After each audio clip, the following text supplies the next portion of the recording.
Hi, everybody. I'm Chaya Parkoff, licensed clinical social worker, and this is ParshaRx, mental health prescriptions from the weekly Torah portion. This week in Parshat Balak, we meet the prophet Bilam, who speaks to God but doesn't listen to him. King Balak hires Bilam to curse the Jewish people.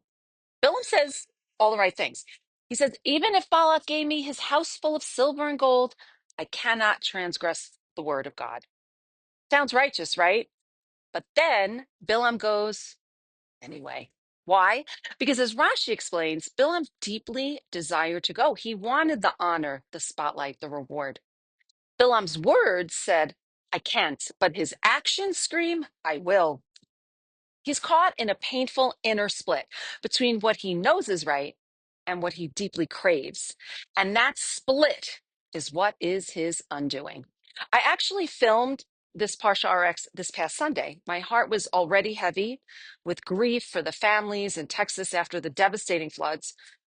More than 100 lives were lost across the state, including 27 girls and counselors at Camp Mystic, a place of joy and light that turned into a scene of tragedy.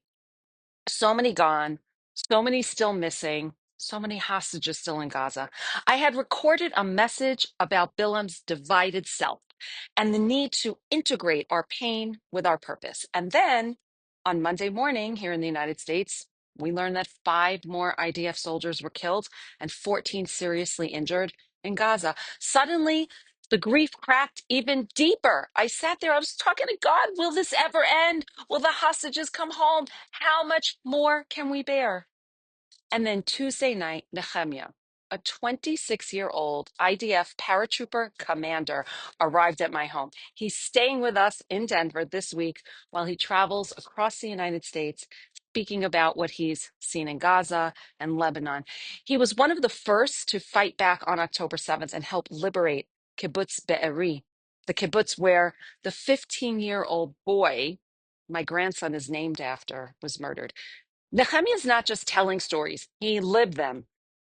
I told him how distraught I felt after hearing about the five soldiers who were killed, how hard it was to hold on to hope. And he looked at me in the eyes and he said, Chaya, yes, we've lost precious lives, but it's far fewer than we anticipated. And we are dismantling Hamas's infrastructure every day. We destroy tunnels, we seize weapons. If the ceasefire happens soon, just know this, we have accomplished a lot. He wasn't minimizing the pain. He was offering perspective. He was helping my split parts, my despairing heart, and my hopeful soul start to come back together.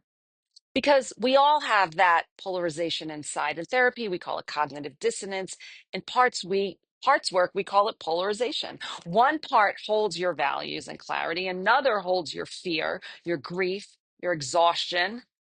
They both have their job that they think they're doing, but when they don't trust each other, we collapse into confusion or numbness.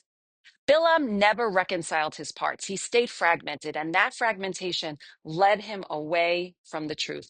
But we don't have to follow in Bilam's path. What is our mental health prescription? This week, pause. Notice if you're feeling polarized between heartbreak and hope, between despair and belief. Let each part speak, not to fix, just to hear.